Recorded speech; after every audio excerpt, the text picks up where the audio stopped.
Detroit Lions legend Lomas Brown. Thanks for joining me. I appreciate it. No problem, Jeff. How are you today? I'm doing well, thanks. So you spent 11 years with the Lions, 18 in the NFL. Now you're doing the radio for the Lions. Now things have been going great the last 2 years, but I imagine when things are lean and the team, let's say, so-called stinks, you can't just let it rip, right? I mean, you gotta toe that line. You can't just call it out, can you? Well, you're right about that. And that's one of the things I thought about. This is my seventh year calling Lions game. And one of the things I thought about before I got the job was how do I criticize, how do I critique players, coaches, how do I do that? And the one thing I always said I was going to try to do if I had to criticize them, Jeff, I was going to make it constructive criticism. You know what I'm saying? Just, something that they could get something out of it or at least pull something out of it. So I try to be mindful in doing that because look, like you say, I spent 18 years on that field. I know how hard it is to play in the NFL. I know how hard it is to keep a job in the NFL. I know all the other things that go on in your life while you're in the NFL that can distract you. So I know it's a hard job. So yes, I have to give these guys the respect that they're due. Yeah, and so Dan Campbell, like Nick Sirianni of the Eagles, gets heat at times for these risky fourth down calls. You played in a different era, and Dan played after you, and I think you guys overlapped with the Giants. But how do you balance that when he's, maybe you love what he's doing on fourth down, but how do you balance that in the booth when there is a risky call that maybe you don't agree with? So that's a great question because I made a declaration 2 weeks ago that all my calls with Dan Campbell from now on are going to be like his fourth down. It could be, Jeff, it could be 4th and 15, and we could be on the 10-yard line. And I'm saying that he's going to go for it until he proves me wrong. Because I've been proven so wrong in the past. You could go back to the San Francisco game. You could go back through all these things. And, and like you say, I'm an old school guy. And old school guys, you take the points. Whenever you can get a chance to take the points, you take the points. But Right. again, that's not Dan's DNA. He was doing, if you think about it, he was doing the same thing when we were 3-13-1. So he hadn't changed who he is. So what you have to do is just adapt to it. So that's what I'm telling you. From now on, it doesn't matter. It could be 4th and I don't care. Like I say, until he sends Jack Fox out there and they punt the ball, and then you still don't know if they're going to punt the ball. It could be a fake punt. So you just never know. But my mindset is that it's 4th down with Dan Campbell. That's who he is. That's his DNA.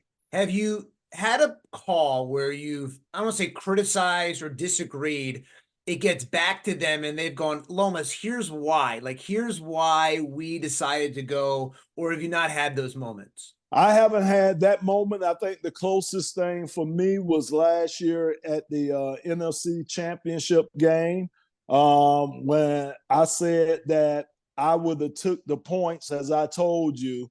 And I guess, and Jeff, I just found out about clickbait then because I didn't know what clickbait is, but it said the highlights came out, the headlines came out saying Lomas Brown thinks that Dan Campbell made a big mistake in the NFC Championship game.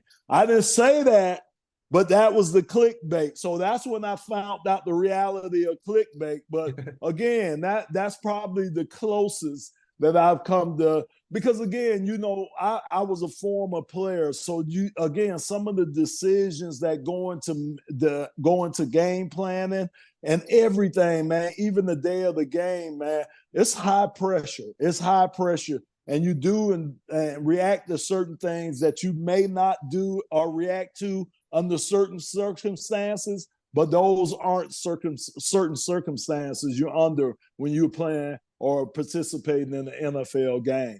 You had such a cool moment last year. They surprised you in the booth to inform you that you were going into the Lions Hall of Fame. How special was that? And how shocked were you? And then obviously, months later, you go up into the rafters. Yeah, it was really unexpected because Rod Wood always comes up at some point during the preseason and visits with us. And, he was there and he was just mellow tone and, this and that, Lomas. And I'm like, wow, is this man up here about to fire me or something? I mean, it was just how he was looking. And then that's when he came to me and he was like, well, it's something going on. And I want you to look at the scoreboard. And then when it finally tribute video came on, that's when I knew. I'm like, oh my God, that's when I really knew something was going on special. It was awesome, man. How they laid it out, Jeff.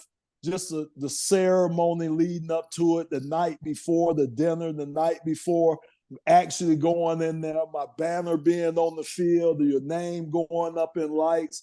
They did it first class, man, and it was awesome. And I'll say this: it was well worth the wait because I think they've been doing it very well. These last few years with Calvin going in, celebration he got. With Spielman going in. So I think they got it right. So I'm glad that they waited to bring me in this era. Yeah, there's finally a Barry Sanders statue as well. And you're in about just every single Hall of Fame you could imagine, other than the Pro Football Hall of Fame. Do you think that day will ever come? Do you think about it? Does it bother you that you're not in? Where do you kind of stand on that? I mean, the credentials, it seems as if, speak for themselves. And I know that, speaking of Barry Sanders, he has voiced his opinion about it, thinking that you deserve, a shot to be in there at the very least. Yeah, so I'll say this, Jeff, and this was really poignant. I was at Barry Sanders' induction when he went in. And one thing that Barry said throughout this speech that he said that really stuck with me was that he said, I didn't choose football, football chose me.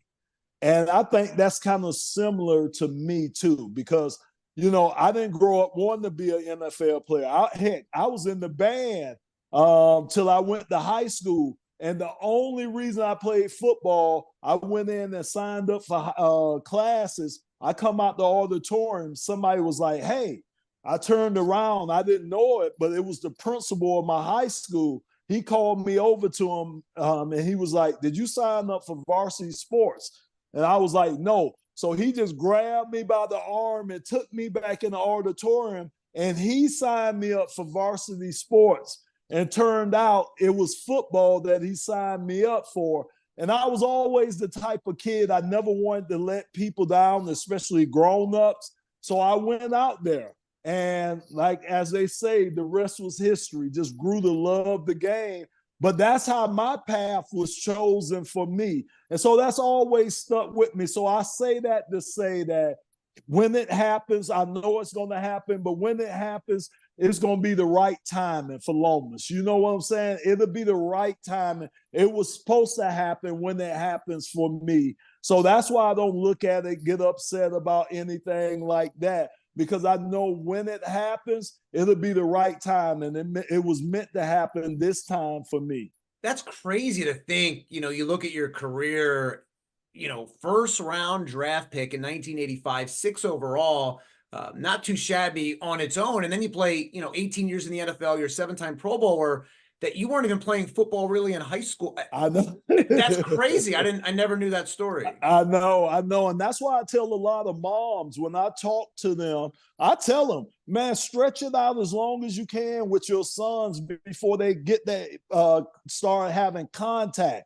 Flag football, all that other stuff, 7-on-7, that's fine. Let them play it as long as they can. Because again, it's only so many hits your body can absorb and take.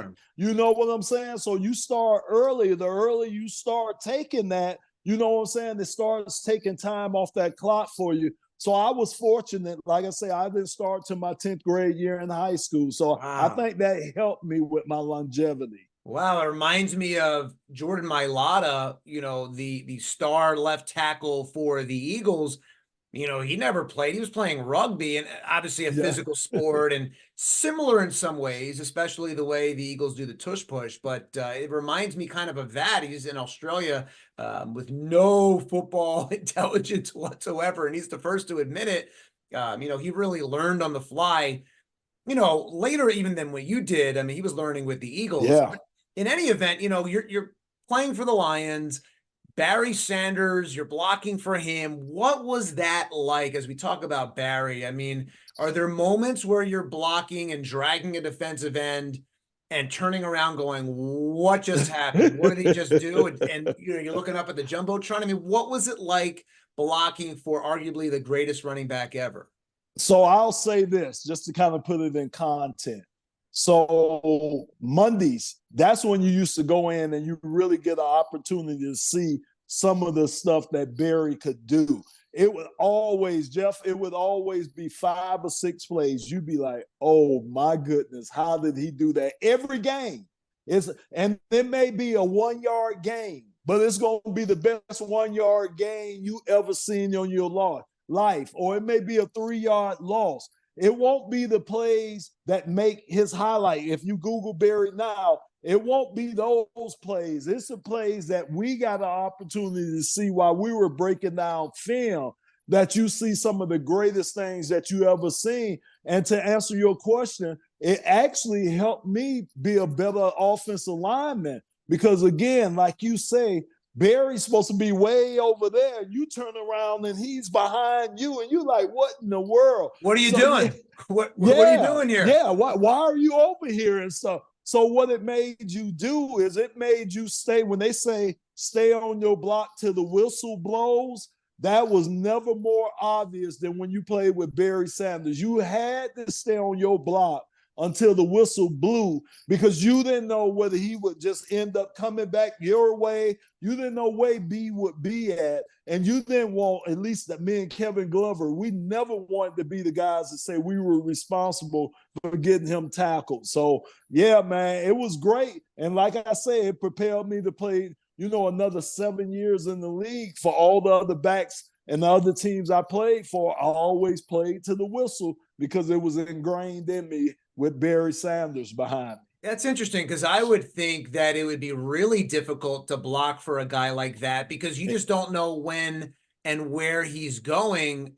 Was it more difficult to block for Barry than other guys, or was it just as simple as, hey, I'm just going to do or run the play and block and hit the guy I'm supposed to hit and call it a day and let Barry figure it out? Or would you have to improvise on the fly as well? Well, sometimes you would have to do that. And that's where communication came in at. I thought Barry and Barry and Kevin Glover did a great job of communicating and telling them things too. I reflect back to, I can't remember which Pro Bowl that me and Barry were in together, but I remember it was during the game. And Bruce Smith, I'm blocking Bruce Smith, and Bruce Smith kept crossing my face hard. So I remember it happened like 2 or 3 times. So at the next time we were in, I told B, I say, B, if they call this play again, I say, look all the way back behind me. Look to cut it all the way back because Bruce is crossing my face and all I got to do is just wash him down and there's a hole behind me. And lo and behold, man, they called the play. He ended up cutting it all the way behind me. Bruce crossed my face. I watched Bruce Smith down. Barry cut it all the way back. I think it was like a 40-yard gain that he got off that play. So it was always communicating. We did some of that in Detroit too. The same thing in Detroit for the 7 of his 10 years that I blocked for him. So yeah, it was hard. I ain't gonna even lie to you, Jeff. It was hard. And the thing I used to always hate them used to saying was, well, if Barry was behind Emmett's offensive line, then he would have all these thousands of more yards. But that wasn't Barry running style. Barry wasn't, north and south like Emmett was. Emmett was built for that offensive line. I think Barry was built more for our offensive line, and it was just his running style. He was going to take negative plays, but he was going to give you a whole hell of a lot on the positive side. You could believe that. Yeah, now the modern day Barry Sanders, many say is Saquon Barkley, and Barry Sanders sent him a signed jersey recently. He's been impressed with what Saquon has done, and I don't know if you saw his backwards hurdle, Yes. earlier this season. Does watching Saquon at all and seeing some of those highlights, does that remind you of Barry in any way? I mean, you would know as well as anybody. I see some traits. I can't go all the way there. I just can't do it. Something won't allow me to speak that into existence. Anybody's greatest Barry. And I'm talking about even his sons. Think about that. He got kids that got his DNA and they don't move like his dad does. You know what I'm saying? Right. I don't know if there'll ever be another Barry Sanders, but I do see traits in Saquon that I seen with Barry. You know, the way, because he doesn't, his balance is beautiful. And they never talk about Barry's balance, but Barry's balance was awesome. And I think the way Saquon is able to stick his foot in the ground and get out of his cuts, it's kind of a little reminiscent of how Barry does. And of course, his statue, how he's built is built a lot like Barry is. So those are some of the things that I see, some of the traits that he has. But I don't think, I'm telling you, it'll never be another little big fella, as I call him now. I get it. And look, it's pretty crazy, the stretch of football that has taken place in Detroit. I mean, when you think about, Barry Sanders, which still is a shocker that Barry just quits and leaves. I mean, it still seems, I was a kid, not to date myself, but I was a kid when that happened. And still seems like a shocker, right? I mean, that he just walked away. Yeah, I just think, when he did it, Jeff, I knew he wasn't coming back. And like I say, when that Hall of Fame, whether he said at the Hall of Fame, football chose him, he didn't choose football. Think about it. For a man to give you 10 years like that, think about it. Barry never cheated anybody. He gave them everything and put on a show doing it. I mean, I think he still has a, single average in yardage, 1,500 a year. I don't think that'll be touched again. Almost every year he was in the league. So he gave everything for that. When you think about a sport that chose him, he didn't even choose that sport, but yet still he gave his all. So that's what I'm saying. The people can't forgive him now. They never will, to be honest with you, man.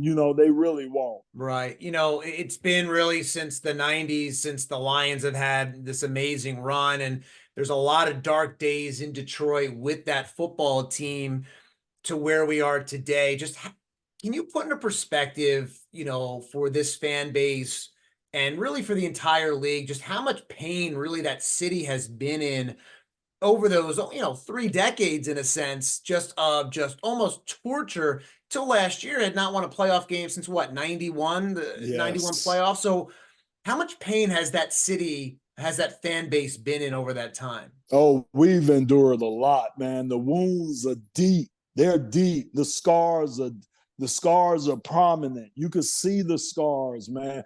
It's been hard. Like you say, since 1991. 12 victories since 1991, getting on the winning streak since 1991. It was just bad stretch of football. It just wasn't an organization that I was drafted into. It just seemed like for those 30 some odd years, it was abysmal around here. The fans took the brunt of it. Detroit wasn't talked about. Man, I remember, man, Jeff, because I was with ESPN from 2004 to 2012. And if you brought the Lions name up, we used to be in production meeting, and you bring up the Lions, man, they would almost laugh you out the room. It ain't no way. We never talked about the Lions back then, never. So now it just feels good, man, for your neck not to be stepped on right now, for you to be able to stand up and breathe a little bit. And that's just with this. Think about all the calls that have gone against the Lions, the catch with Calvin Johnson, the 10-second runoff with Golden Tate, them picking up the flag in Dallas, just picking it up and never explaining why they picked up the flag. the Hail Marys from Aaron Rodgers. Hell, you could go back to Brett Favre throwing the pass against us in the playoff game in '93 to knock us out. So it's just been a lot of pain that they've endured. And now we get a chance to brag. We get a chance to stick our chest out a little bit. Yeah, and so how much fun is this? Or was last year more of the fun season and this season is more of, okay, we need to finish this off now? Like where's kind of the mindset really of just of the team as well as obviously the fan base? I mean, is it more a little more tense this year in the sense of, okay, we had our fun last year. This is legit. We need to finish the job this year. I think, well, I came into the season saying Super Bowl or bust. I know 100% guaranteed Dan Campbell, that coaching staff, that organization, they came into the season a Super Bowl or bust. So to me, I think things were working to plan up until these, we start hitting these injuries, Jeff. I mean, that's the great unknown. You just don't know how you going to fare through some of these injuries. And no, they're not using it as an excuse. Dan Campbell won't let you use it as an excuse, but it's there. It's factual. It's there. Yeah, and so I want to ask you, I mean, how difficult as a former player, I'm sure you've been in locker rooms and on teams where, you run into bad luck and you have lots of injuries. How does a team overcome it? Is it luck? Is it a certain mindset? I mean, how do the Lions overcome this really dark cloud of injuries? It's not only hanging over the defense, but it's creeping its way into the offense with David Montgomery and others. And it's been a rough go.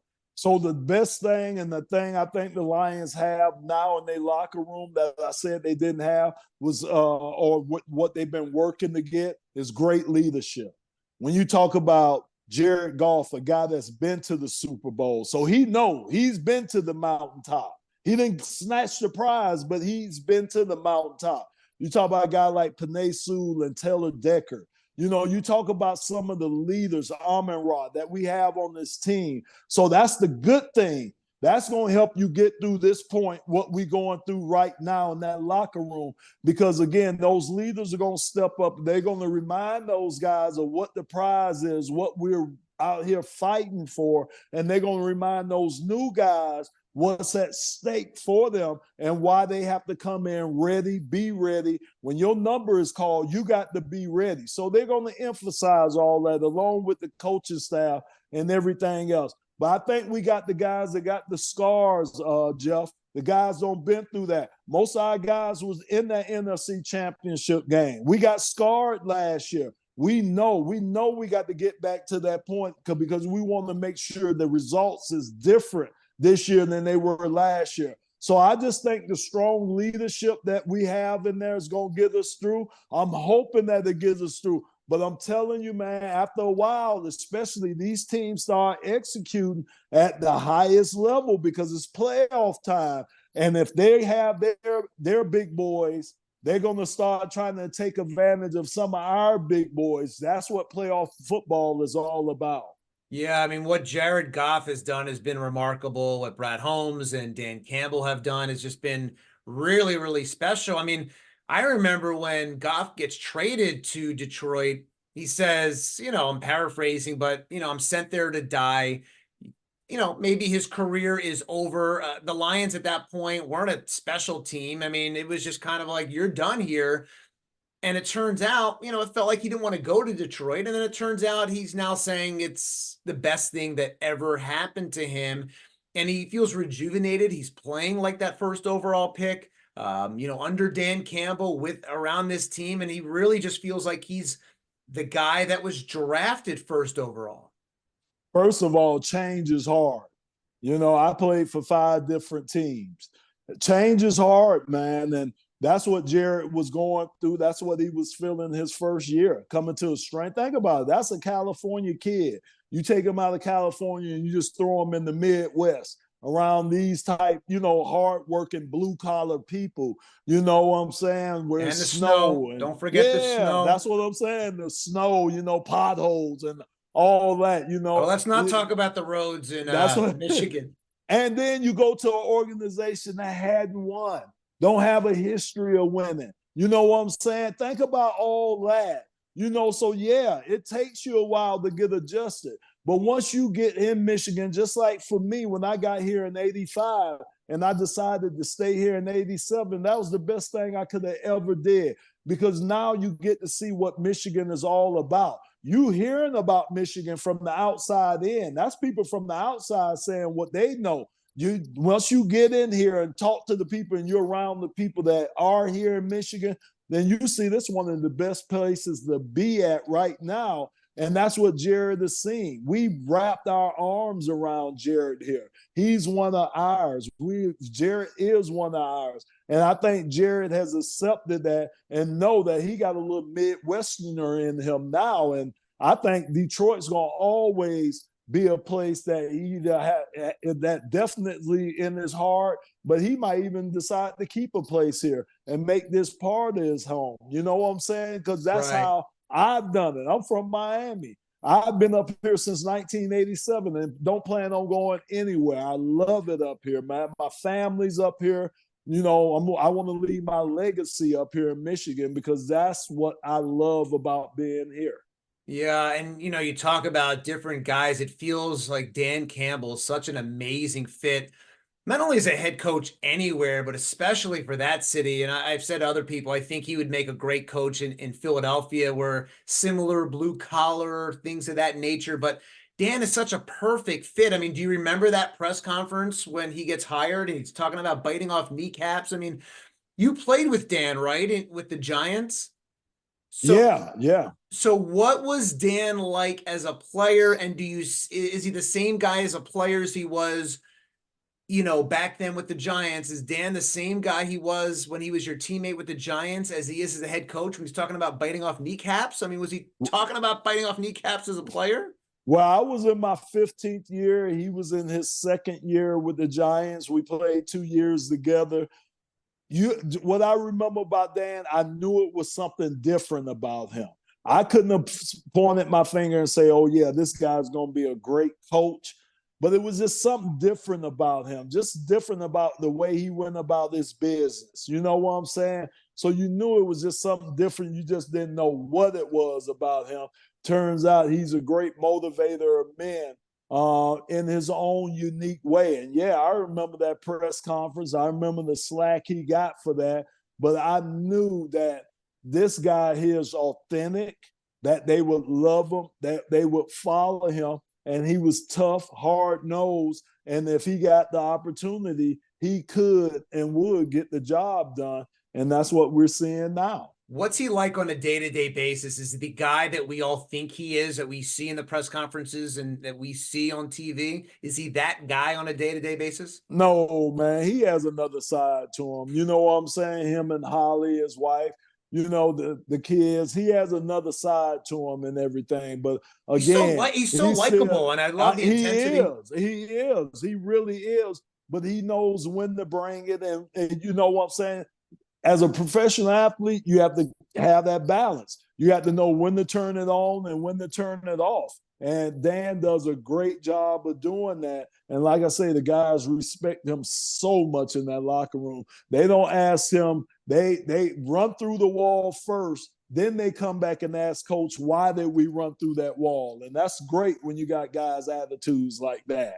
Yeah. So when you look at this team as a whole, with all the injuries, everything going on, do you still think this is a team that can get to the Super Bowl? Do you think that it's the Eagles and Vikings are the biggest challenge? I mean, how do you think they would even match up against those teams if they face them in the playoffs? Yeah, I mean, again, I think we do have the horsepower. I think to push through the end and get that number 1 seed. I think everything needs to come through Detroit, especially with all the injuries we suffer. I think we need to have home field advantage. And then you're talking about 2 games. Of course, you get that bye week to heal up a little bit more. So, yes, I think it might come down to it's going to be a tough game this weekend with Chicago. I think we should win that game. I'm not really worried about San Francisco. I think the revenge factor will beat them, Yeah, I mean, do you think if they were to go head-to-head with the Eagles, how tough of a matchup would that be? To be honest with you, I would be more afraid of the Minnesota or Green Bay if we had to face them in the playoffs more so than Philadelphia. I just think, having to face a team 3 times in a year, they know us oh so well, and those are your most physically challenging games that you have. So I would be more afraid of Green Bay or Minnesota more so in the playoffs than I would Philadelphia. Well, careful what you said, because I was told that in the 95 playoffs, 1995, I know. as a Detroit Lion, you guaranteed I the know. Lions were going to win, and the Lions lost and gave up Oh close my to 60 God. points. That is still attached to me this day. And that I didn't count on my quarterback going in and throwing 2 pick-sixes in that game. So I didn't factor that in before I said what I said. But yes, I have this love-hate relationship with the city of Philadelphia because they surely remember me back in 95 making that guarantee. And I had to eat a lot of crow. Yeah, well, you know what? Look, you went through Philadelphia to win a Super Bowl when you beat them in the NFC title game. You shut down Veterans Stadium. You played that final season for Jon Gruden. So, I guess in a weird way, you got your revenge personally, right? Yeah, just a little bit. And don't forget, when I was with the Giants in 2000, we knocked the Eagles out to get to the playoff game. So they were one of our first playoff opponents then. So, yeah, just a tad bit, just a little bit, yeah. Yeah. So when you're not calling games, when you have, extra and free time, you do a lot of work in the community. You have the Lomas Brown Foundation. You had an event with Sonic and Knuckles, David Montgomery and Jahmyr Gibbs this season. Why is that so important to you? Man, it's always been important for me to give back.